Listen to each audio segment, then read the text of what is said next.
Welcome to the Beauty and You podcast, a safe place created for all women to come relax, get inspired, and be constantly reminded that they have not lost the ability to be who they once were. Join us as we dive into the true meaning of rediscovery through inspiring guests and topics such as healing, self-love, and creating a positive mindset. So sit back, relax, and get comfortable as we dive into this week's episode. Here's your host, Chiquita Mack.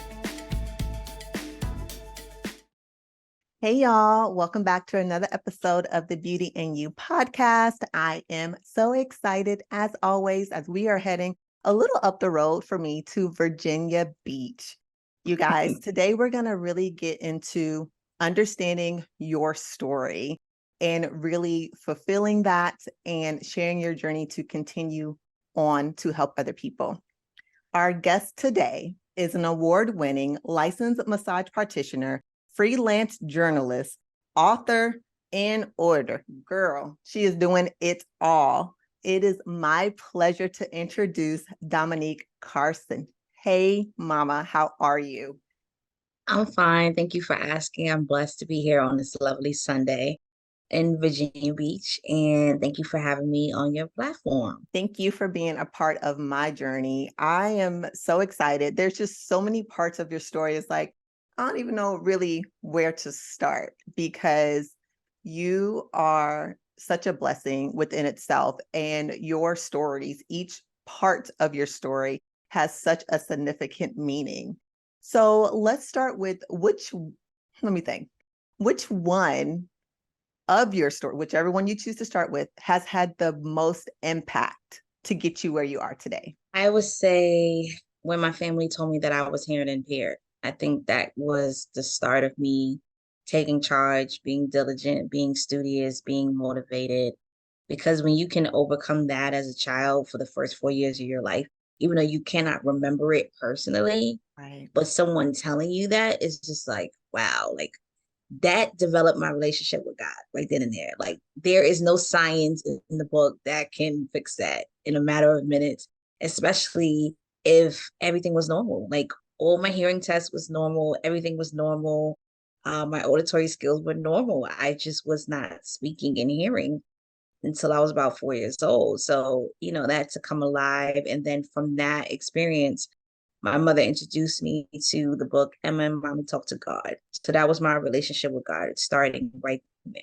So I would just say overcoming that keeps me motivated. And then, having in a near fatal car accident back in February, that really keeps me motivated as an adult to come out of that situation untouched. Your careers are not compromised because I need my hands to make a living, and to come out of that situation untouched was just like, God is real. And to get a car 6 days after your accident, it was like one of those situations like how God made the world in 7 days. It was like, I got my car in 6 days after that accident because I took the time to reflect, like, God, what do you want me to know? What do you want me to see? And just obey and didn't do anything. Did it hurt me that I couldn't go to my best friend's wedding? Absolutely. But the outcome came out of it was just phenomenal. Powerful. That is what I hear when you explain your journey. Everything is so powerful. I want you to give yourself just a round of applause, a pat on the back, because you could have given up at any time. You could have been like, why do all these crazy things keep happening to me? Why me? Maybe I'm not destined to do great things. Maybe this is not for me. But instead, you did some reflection. You found your relationship with God, and you were able to say, you know what? That means I'm not done yet. Yeah. There's so much more out there for me. Yeah. And that accident made me realize that I was protected differently. Yes, absolutely. Your journey's just beginning. Yeah. Just beginning. Like, I read up on you and was looking at everything that you're doing, and I'm just like, what does she not do? Like, girl, what what don't you do? I know that a congratulations is in order because you just received the 2023 Global Recognition Awards, Achievement in Healthcare and Wellness Industry. I mean, that is dope. That I It's was so honored. Like, oh my gosh. And then from receiving that award to receiving the Global Iconic Changemaker Award, I was like, icon. Like, yeah. could you hear stories when you interview different people, like legends and icons? But for people to recognize you as an icon or being recognized globally, I was humbly touched. And the Global Recognition Award, it came at such a perfect time. It was 11 years since my grandfather passed, and my grandfather was such a hands-on in my life. And, you know, my grandparents were very hands-on with my mom and everything. They had their differences, but they were with us hands-on. And I was feeling kind of like very slumber, you know, just missing him. And as soon as that situation appeared, that's when I got that on the same day of his anniversary. So I Wow. was like, okay, Gramps, what are you doing up there? They're Like, what are watching you, me. yeah, like, what are you doing? And then as soon as I got the what I saw a Cadillac driving the highway. So driving the streets. So I was like, okay, Gramps, what do you want me to know? Like, what do you want me to know? So anytime I see a school bus in a Cadillac, that's him. Because he used to ride the buses, the cheese buses after he retired from New York City Transit. And then he loved Cadillacs, like Wow. Cadillac cars. So that made me feel at ease, like, wow, okay, okay. To be Never know. recognized globally is such a phenomenal experience. Phenomenal. You should just take it all in. I I wanted to, am. yeah, one step at a time.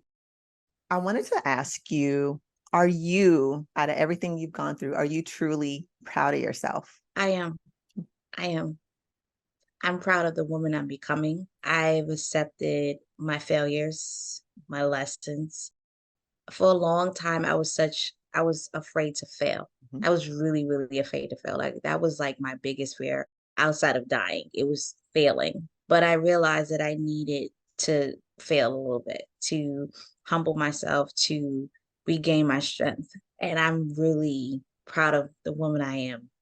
Like I could look in the mirror and say, I love her. Like I accept every aspect of me, including the good, the bad, the ugly, and the different. And I think the greatest gift that God have given us is getting older. Mm. People don't understand that getting older is a gift. It really, really is. It's a gift. So to be here at 33 Mhm. and to recognize that, that is such an amazing experience for me. And I'm blessed to be here every day because I have the opportunity to love on myself. Mhm. As long as I have a pulse, as long as I'm breathing, I can love on myself every day. So Yeah. yes, I'm very, very proud of myself. Yes. It's a beautiful thing when people are saying they're proud of you, Mhm. but I can say that I'm proud of. That part, Yeah. that part. Failure. Whew, let's talk about that word real quick because that is a lesson too that I had to learn. I was extremely afraid of failing, Yes. but I realized that I kind of have to fail in order to get it right. So Yeah. I don't necessarily look at it as failure. I'm just like, okay, that didn't work out. What I got to do? What did I do wrong? Or how could I Yeah. improve that? What is the lesson behind this? Or why does this keep happening? I'm not getting the Mm-hmm. lesson. Something, I'm missing Yeah. something. Yeah. I'm missing something. Let me slow down. Let me Yeah. take a step back. Let me do some self reflection to understand what I need to do to make this better. And so I embrace the imperfections. I embrace, the failures, the trials, the experience, because in everything that we do, there is a lesson, Absolutely. a lesson. Absolutely. And I think when people see your success, they don't see the sacrifices they didn't make. They don't see the tears you made. They don't see the sleepless nights you had. They don't see the days when you have no money in your pocket. They don't see the days when you barely paying your bills. Yep. They don't see any of that. They see the outcome. Yep. And a lot of us don't want to work to the outcome. And that's where God comes in. I think God knows the destination, but He wants to give us the steps. And we're not always pleased with the steps because along with the steps, we have to fail. Mhm. And I learned that I learned so much from promoting my first book. A lot of lessons, a lot of failures, a lot of stuff. Mhm. But as I'm cleaning up from that experience, I looked at what I've gained. Mhm. I looked at what I've gained. And I think for me to accept this type of wisdom, my company had to strengthen. Is either I had to strengthen my company, reevaluate your company, or add people to your company. Mm-hmm. And That they part. talk about that all in scripture. You will become wise when you are with wise people. Yes. And it could be from adults to teenagers to children. You'd be surprised. Children in the past have been such as my biggest influence because as you're directing them, you're seeing their creativity, you're seeing their imagination. Stuff like that allows me to keep my inner child alive. That's why I think I've obtained a lot of the things I've done because I've always tried to keep my creativity and my imagination there, regardless of anything. And I think that's what a lot of us miss as an adults is dreaming in color. That's all about reviving your inner child. And if that inner child is not revived, it's like you just keep walking in circles. You'd be surprised some of the biggest lessons, some of the biggest achievements have occurred from my biggest failures or my biggest setbacks. Yep, I believe it because Mm-hmm. I'm living it too. Same thing. Yeah. People see, you're right, they see the pretty pictures or they see the pretty squares on Instagram. Mm-hmm. And I'm like, y'all know it is hard. It is very hard. Yes. Everything that, that in my business that I'm trying to accomplish or I have accomplished has been a lot of blood, sweat, and tears. Mm-hmm. And being very tired. I'm tired, Yes. but I love what I do. And, you have to just accept it and roll with it. And, talk about learning from your kids. Like my children, yes, they keep me going, motivated in the creativity. I will ask them in a heartbeat, what do you think? Mm-hmm. How should I do this? What's And your kids thought are process? brutal. They will be very transparent with you. Yes, I may not, that I part. don't have children, but I know from my past experience working with children, Mhm. especially adolescents, they're very transparent with you, very Very blunt with you. transparent. Like, no, this Yes. is not gonna work. Don't No, do that. no, Mom, don't do that. don't do Don't. that. You should do this.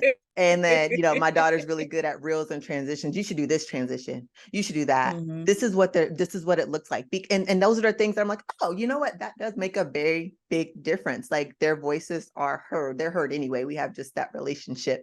Yeah. Very comfortable with them and they're very comfortable with me. But yes, children, they keep you going, they keep you live, they keep you bright. And you have to be Yes. willing, no matter what type of leader you are. I try to keep this in my mind that in order for me to be a great leader, I have to know how to follow. Yes. And I try to always follow and be able to take direction as good as I can give direction. I just think that's a big part of leadership and just grounding yourself and being humble and like always be willing to learn. You have to And always listen. be willing to And learn. listen as well. And Mhm. listen. And because when you're listening, you're truly silent. And Yeah. I think that's the biggest thing of a leader is to take in what others are saying, even though you have a greater responsibility. You Mhm. can't achieve some of the things you're doing without a camp, Yeah. without the proper alliance in your space. Mhm. And I get it as a lead therapist at a spa. Like at the end of the day, yes, I have this bigger responsibility in overseeing you guys, but I have to listen to you to get the job done. Mhm. It makes a difference. It Yeah. makes a difference. And I think the respect comes as well, like, oh, my voice, everybody wants to be heard. Yes. Everybody wants to be heard. And so finding a way to communicate and to, listen to your staff or whoever you're in charge of, and then be able Mm-hmm. to take direction, it makes a big difference. And it does lead, to a level of success Yes. for sure. I wanted to talk about your journalism because I know you're a journalist. Mm-hmm. And you've been a journalist for a very long time. Yes. If you count my student journalism days, 17 years. 17 years. What Yeah. does journalism do to your soul? Oh man. That's why I fell in love with it as a kid. 9 years old in the fourth grade, watching Teen Summit, watching Ananda Lewis. It's one of my favorite journalists. Shout out to her for beating Hey, breast cancer, being in remission. Shout out to yeah. her. Um, just watching her in those days, BET, and that's when the real BET, that's when BET, BET was in right. DC. Like before New York City, they were in DC. Just watching that show every Saturday, 12 o'clock, and seeing how they educated people about different issues and going on in the community. I was like, that's what I want to do. And that's when I was like, journalists are truly authors to the world. We have the ability to edify, to instruct, to persuade, to entertain. And I really had a very good fourth and fifth grade teacher, Miss Ellen Adrogado. I'm still in touch to this woman to this day. And I've been out of Wow. high school, elementary school, 20 something years. And we had a literary topic called Author's Purpose. And from that literary term, a literary subject area in reading in English, that strengthened my ability to look at journalism a whole different approach. And then going to one of the best high schools in New York City, Edward R. Murrow, that intensified my work as a journalist. And because of that school, I landed my first celebrity interview. It was Drake, the cast of Degrassi. So that was such an amazing experience. And it was, like I said, it's that company. So we had such an ambitious editor-in-chief, Ronisha Bing. She's this Emmy award-winning journalist now, has her own business. She's doing a lot of things, but I'm not surprised because she had that tenacity when she was our editor-in-chief. And she's like, we have an opportunity. We have at MTV Studios to interview the cast of Degrassi. And I was like, I know Degrassi. Like, that was I our love that show. Restless. Like, when we were in school back in 2006, that was like our soap operas. Even though it was a Canadian show. And she was just like, you're going to write the story with me. I was like, excuse me? Like, you asking me to co-write this story with you? She's like, yes, I am. There's this 5'2" slim teenagers asking you. And I was just like, okay, all right. Because I was just amazed that I was a part of, the committee and being interviewing him. She's like, no, you're going to write it with me. And that was like my introduction to celebrity journalism. So I say that journalism is just, it's such a gratifying experience. Even though I've been freelancing for over a decade, it still gives me a great joy that I can still write articles that has the ability to sharpen the brain and get people to think. And I refuse to, not lose my journalistic ability, because I've seen a lot of writers do that too. I don't know, you remember back in the day, there was an article, a woman lied in the New York Times with the whole Jason Williams situation. It was just, her integrity was lost, everything. And I was just like, despite the current trends of the media industry, you always going to need accuracy, brevity, and clarity. Yes. You're always going to need that in this field. I don't care what medium of journalism you go into, you definitely need it. So stuff like that keeps me motivated. But it was rooted at 9 years old, but I became officially a journalist at 16. I remember my grandparents having me in every contest, like everything they could find. Right, do it. I was like an honorable mention before I was a teenager. That my mother, being the educator and the hands-on mother that she was, because when you overcome a hearing deficiency, you have to have extensive speech-related services. So she was more on the mechanics aspect of everything, making sure I'm reading. And then my Uncle Ricky and my cousins, they were my inspiration. People think I write. Like my cousin Iyani, she was like my Gwendolyn Brooks as a kid. She was my Alice Walker. That's how her imagination was so vivid. Like, this woman can give you allegory, imagery, everything before she was a teenager. So being around that challenged me to be the competent writer that I am now. Wow. I think that what's important, I'm going to go back a little bit to environment, because you've touched on it a few times.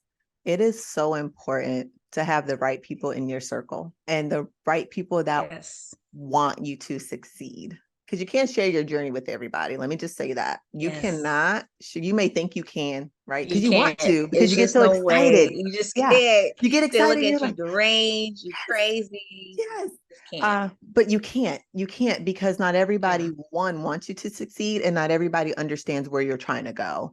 And so with that, you'll get the negativity, the doubts, and then the hate, that part. You'll get all of that. Pretty much. When you have the right people in your circle, the right people encouraging you, the right people that understand and see your potential, the sky is beyond the limit. Like you can do it. And I preach that all the time when I talk about, creating your positive environment, creating your positive mindset. Like, I'm not just talking about having a Zen place in your house. I'm talking about the people that you sit around with all day. It makes a difference to your level It of does. success. It does. It does. It really, really does. It can make or break. And the catch-22 with that, you can have the right people, but at the end of the day, you still have to be your biggest cheerleader. Always. You still, because I remember when I first started going back to school for massage, my mom was like, I know you want to, but this is not the right time. Like, how are we supposed to do this? I don't know. And she know how I am, very stubborn. I'm going to do it anyway. And if I would have just listened to that thoughts right then and there, I wouldn't be the massage practitioner I am now. I didn't care. I knew that it was like a now or never situation for me. The minute my grandfather gave me that $100 to apply to school, I knew this was like a now or never situation.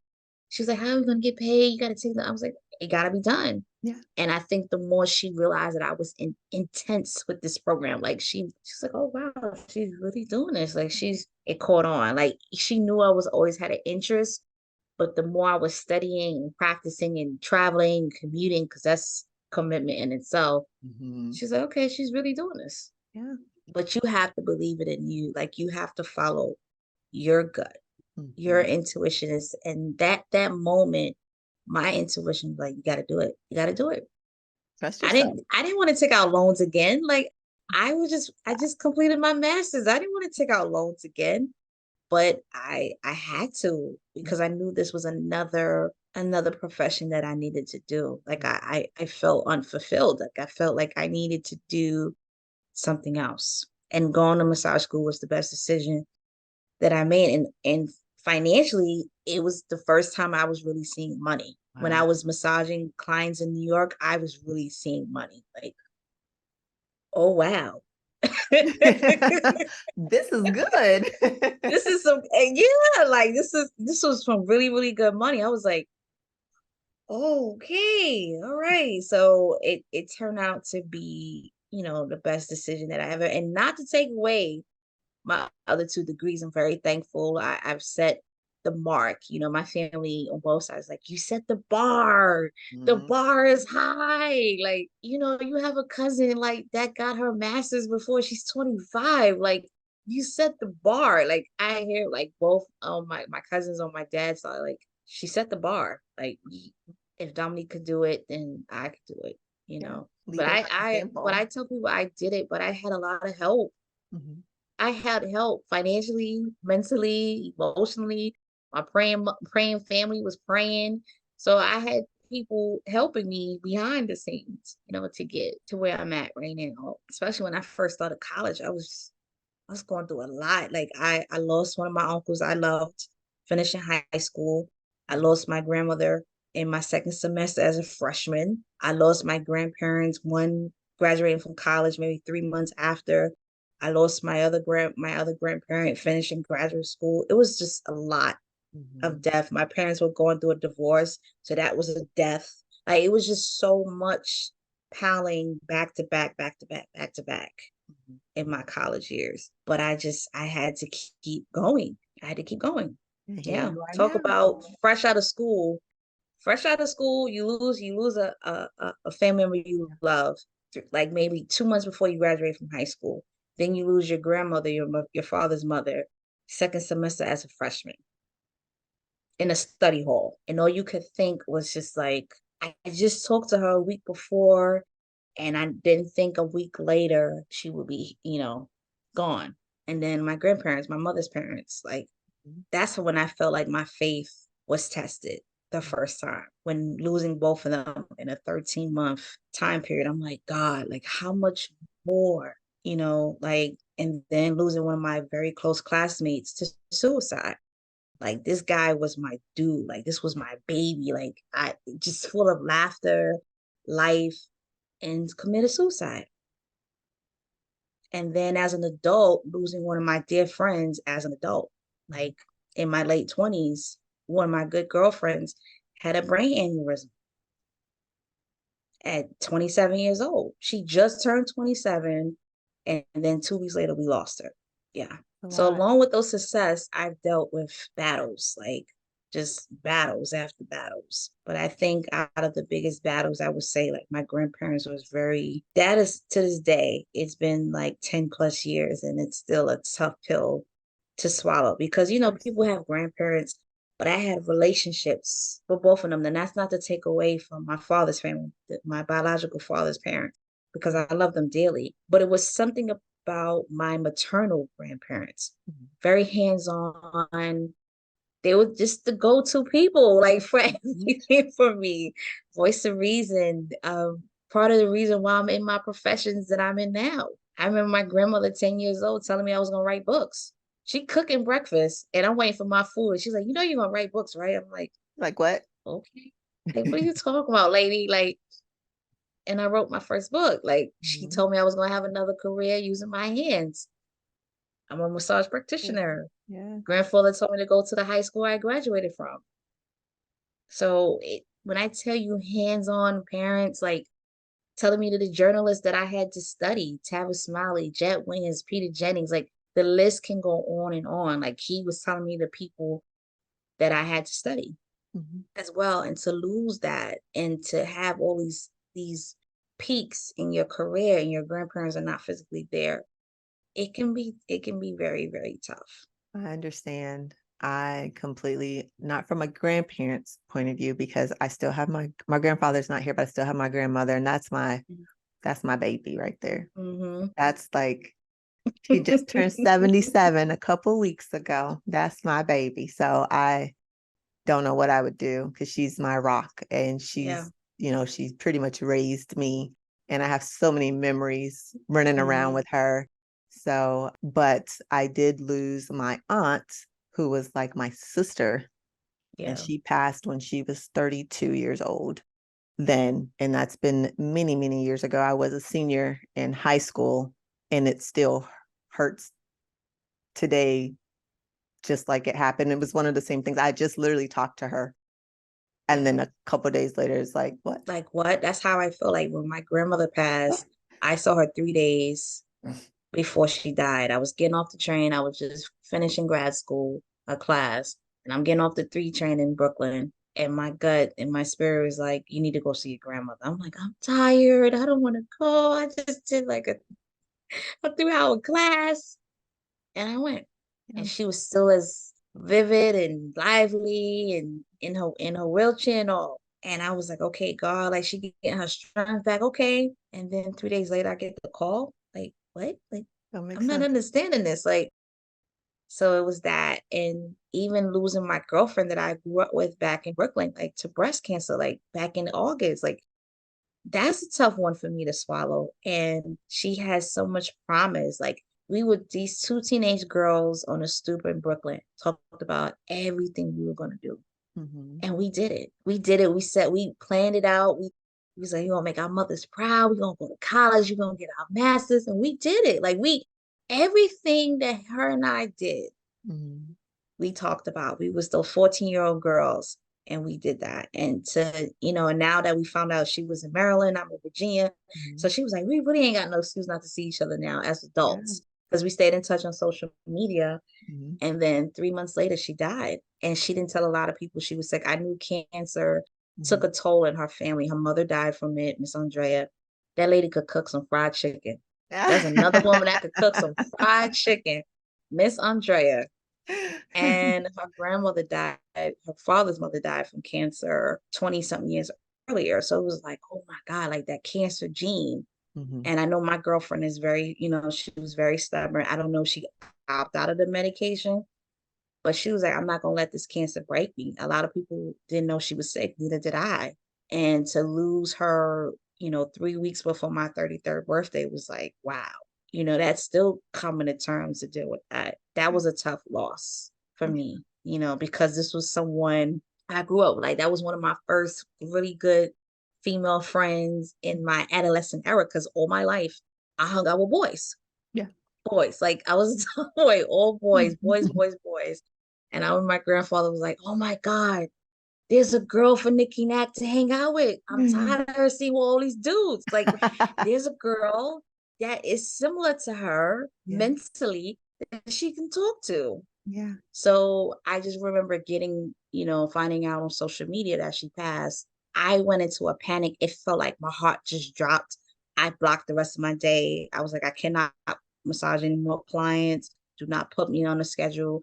I called my mother crying because she knew my girlfriend. She was like, Toya, wait, what? It was just, yeah. And I was just and just so distraught. Yeah, I was just devastated. Like, wow. Because she was doing a lot. She was making an impact for a lot of people back in Baltimore. She was impacting a lot of people, a lot of children, a lot of youth. And, to happen that way, she just rode the wheels until she couldn't roll it no more. But it just made me think that everything we did, we talked about on that stoop on 698 Ashford Street, that we talked about. We were the stoop kids, because you had the project kids and then we have the stoop kids. We were the stoop kids. And we talked about everything we did that we were going to do. And we did it. And you're still doing it. Yeah. You're still doing it, because that's going to lead me into my next question. Well, your explanation of your Instagram name, right? Dom, D-O-M. So there's two parts. I want you to tell me the story behind that.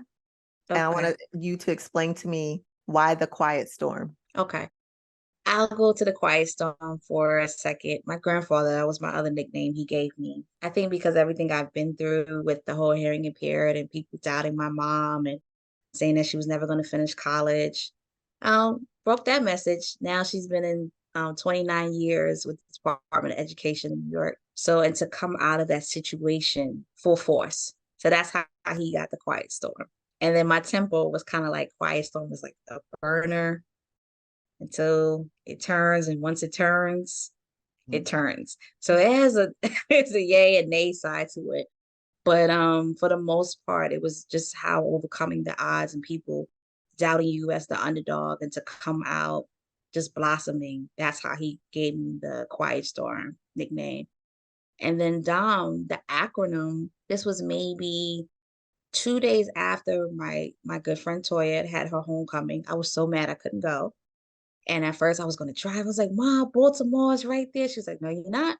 Because I don't need nobody calling my phone saying something happened to my daughter. I was like, okay, Mom, I'm not going to drive. So I was trying to get a bus, a train, to everything. It just was not cooperating the times. So I had a soul food meal to honor, because she loves some soul food. She was my Panamanian queen. So maybe like 2 days after her homecoming, I had a dream. And she was writing on a chalkboard my acronym, the first 3 letters of my name. And it said, diligence outweighs mediocrity. That's what she wrote on the chalkboard. Yes. And from that point on, that is my acronym for life. For life. It's your message. Yeah, that was my message. And I told my mom that. She was like, I like that. Yeah. Okay, Toya. Okay. I hear you. Okay. That is your message. Came back. She like, I'm good, sis. God needs you to be good. Yep. They have a way. I'm good, sis. I need you to be good. Yeah.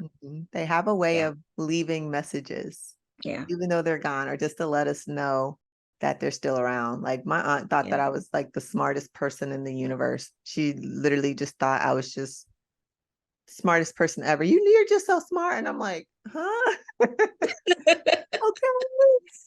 But she believed in everything that I wanted to do, no matter how crazy it may sound to anybody else. She was always my number one supporter. So every time I do accomplish something, I think about her. Like, I know she'd be so proud, or she is so proud of me, because she just always believed in me. Like, no matter what, always like, Keita, what does this mean? I know, I don't know, but I'll look it up. But thank you for believing in me. I want you to, I know you wrote your first book, and you touched on that a little bit, but I also know you have a new book out. Yes. Let's talk about that. All right. So my new book is called The Whole Entrepreneur. It's a collaborative book, myself and 18 other authors, organized by our book mentor, book extraordinaire, Taria Vision Avant. So we started this project back in March of this year, and she was looking for different speakers and authors to be on a book collaboration project. Mind you, 2 years ago, I wrote down that I always wanted to partake in a book collaboration project. It would strengthen my teamwork skills, my communication skills, and it will also help my visibility as an author. Mhm. So that's why I always wanted to do a book collabo. So I'm like, all right, God, it kind of makes sense. And I still had my reservations because, like I said in the beginning of the segment, I was still cleaning up from a marketing program that still didn't work out, which I'm still cleaning out. Mhm. But when God talks to you, you just listen. Yep.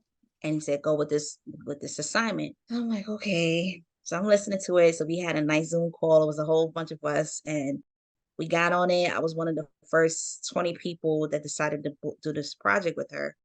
And I pre-sold maybe like 50 books already, pre-sold 50 books. And by the end of April, I was like, oh my God. And it was just simple, like grassroots, old school, reaching out to people, emailing people. And I think that's still a core skill that people need to have. We look at social media, but sometimes you got to get back out there and just tell people what you're doing, what you're planning to do. Mhm. And the fact that a lot of us from this project, we talk about our experiences with entrepreneurship, business, career, work life, balance, wellness. In my chapter, I talk about my journey as a journalist and a massage practitioner, the highs and the lows in the early stages of me being an orator.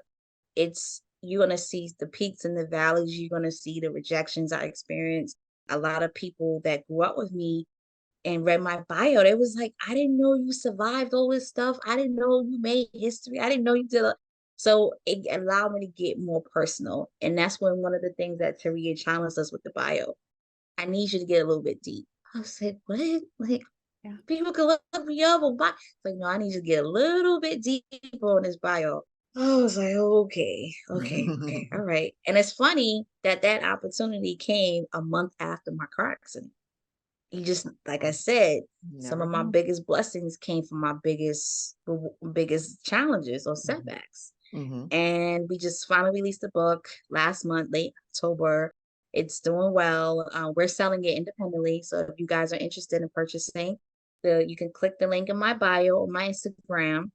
And then you can also see more of me being featured in some major publications such as Sheen, Forbes.one, Voyage LA, Bold Journey, etc., etc. So this book has been the stepping stone for people to look back at my first book, Yep. which is the biography I did on John B. So John B. it turned out to be a blessing in disguise. And then we're all going to celebrate in Atlanta next month.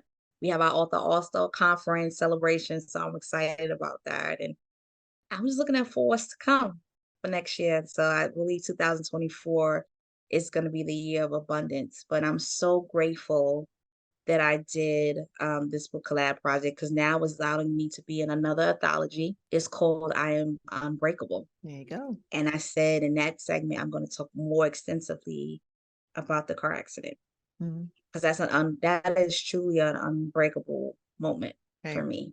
I think it's so important to tell your story in Yeah. the entirety. Yes. Don't leave anything out because you just don't know how many people you're blessing with your story. And I know what it's like in the beginning to be like, you want me to do what? You want me to say what? I Yeah, don't know if I'm she comfortable was with like, that. no, I need you to get, I'm telling you, being stubborn, I was like, you want me to what? Mm, I was like, people know who I am. She's like, no, no, I they need you to don't. put it like behind the scenes. What is some of the stuff? Who is Dominique? Mhm. Outside of the accolades, outside of the achievements, who is she? You're human. Who is she? And you I'm have to be human. able to show that Yeah, human you're side of human. you out of everything that you've accomplished. Yes, we know it's great. You have a whole awesome Roster, yeah. resume. It is dope. I read it. I know. But but through all of that, it wasn't always great. So it's important to hmm just be able to say, like, wow, she did all this, but wow, she did all this through that. Wow, Yeah. she is a human. I can now relate to her story. I now understand, oh, of course, I want to buy her next book because hmm we have something similar. I see that human side of her. So it's Yeah. very important. So she did right by that, by saying, Yeah, hey, she I did. need you to That's get a one thing about little bit Taria. She's gonna challenge more. you. Mhm. to write a book that's going to sell, but at the same time captivate people. Like Yep. people they want a resolution. They want how to fix something, how to overcome something. Mm-hmm. And the more realness you put in it, that's going to gravitate and attract your audience. Mm-hmm. And that's all I want to do at this point in my life. Yes, I'm always going to work hard, but I want to attract the things that I truly, truly want. And that's what this book helped me realize, to continue to attract the things that I really, really want in my life. Yeah. And you're going to get it. I believe it. I believe that you're going to get it. So what is next for you? What's next for Dominique? Like I said, we have the Author All-Star in Atlanta, so I'm excited about that. That's going to be from the 14th to the 17th in December. And I guess for 2024, I'm just letting God do the rest. Like I didn't plan any of this stuff. I didn't plan to receive that Global Icon Award. I didn't to receive the Global Recognition Award. To come out before 2003 closing and say that you are an award-winning massage practitioner and you only been in this industry 4 years, that's dope. It is dope. That is. See, there's things that you can do, but when God does it, it's like, man, did it happen? And that's how I feel, for the last few months of 2023. It was just like right place, right time, but God orchestrating everything. And all I could say for 2024 is just abundance, just working hard and just improving myself. Mm-hmm. I think also a lot of the things that I've achieved is to continue to work on the inner part of you, working on that inner enemy that allows you to stagnate yourself. Because sometimes we have the ability to sabotage our own success. That part. And that could be success in career, family, relationships, intimate relationships. We can personally be the ones to set back as well. And I think me continuing to work on that as well, because how you feel inner is what you're going to present exterior. Mm-hmm. So that's going to be the remaining goals for me for the year. And for 2024, that's why I said 2024, that's going to be a year of abundance. Yes. Times 2. Claim it. Yes. Speak it and claim it. Yes. I am extremely proud of you. I know I've said it like a million times, but I am extremely proud of you and where you're going. I know everything that you speak and everything that you write down, you're definitely going to accomplish because you have it in you and you've already proven to yourself that you can do it. So just keep going. Keep going. Your story is going to touch so many listeners today by just saying, wow, if she can do it, I can do it too. I now have new hope. I have hope. And so I'm extremely, thankful to even be able to talk to you and having you a part of my journey. You took the time to even, allow me to be on your platform and tell your story. That's what I think, like, such platforms such as these are so important, especially the girls that I knew back in East New York, Brooklyn, when you feel like your opportunities are limited because of where you come from. And I'm just grateful in a way that I have my home in my village, but not everybody has that. Everybody is not blessed to have the mother I had, the paternal figures I had in my life, my grandparents, the extensive relatives. Like, even though the uncle that passed away, my Uncle Robbie, he was the most Solomon man I could ever meet in my life. But because of what he instilled in my mother, she instilled in her daughters. So I can appreciate that. My love for education, my love for travel, that came from my mother and my Uncle Robbie. Like, certain things, you have to appreciate what you do have. And for me, overcoming a hearing deficiency, child sexual assault, death, heartbreak, watching people commit suicide, losing one of my dear friends that was raped and killed when she was 13. That's what I said. That's a lot to overcome. Losing 7 family members before you turn 25. That's a lot. Mm-hmm. One of my dear good friends' life takes a turn because of recreational drug use. That either you can look at that as a cautionary tale, or you can look at that like, hey, what's going to make me different? Right. What I made the decision at a certain age, I did not want to be a statistic. Mhm. And I remember my mother first telling me when I first entered Merle, she's like, this is the stepping stone for you to make the decisions you're going to make. And it starts right in these halls. Because once you graduate from high school, there's college, and then there's your life. So whatever you do in these four walls are going to determine what's to come. And at a certain point in your life, you have to want it for you. I always wanted to do well at school. That was just who I am. But because I understood why she said it to me as a teenager, because you're gonna be dealing with a lot of temptations, a lot of peer pressure. You're gonna deal with a lot of stuff. And I went to one of the best high schools, and we still dealt with temptation. Like it was just, it's there, it's life. But I'm grateful that she poured that into me. But once again, everybody is not blessed with that. So platforms is just self-cue. Like, this is dope. And that's the biggest thing I could take away, that if I could help somebody, I could help with somebody at least with one hand, then I'm doing something right. And that's the biggest achievement to me. Like I said, the accolades is cool. Don't get me wrong. Like I pay my dues, but to help people along the way so they can too have somebody like, okay, I can do this. Yeah. That's a blessing in itself. Absolutely. Absolutely. Can you tell the audience where they can find you on your social media, on your platforms, in case they do want to reach out and just, get to know you a little bit better and follow you on your journey? Sure. Well, LinkedIn is my full name, Dominique M. Carson. My Instagram is Dom Carson 90 for you guys to check out more of my massage journey. My massage Instagram is D Carson LMT. And for you to look at more of me in the press, you can look at my link tree. It's in click the link in my bio on the Instagram. You can learn more about my journey as well. Yes. And purchase the new book. Yep, The that's Whole what I was saying. Cop Entrepreneur. the new book.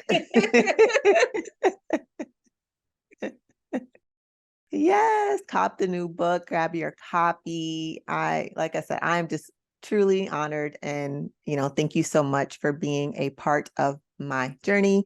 You guys, everything that we talked about today, all her links, Linktree, everything will be linked in the show notes, so you can jump on that immediately.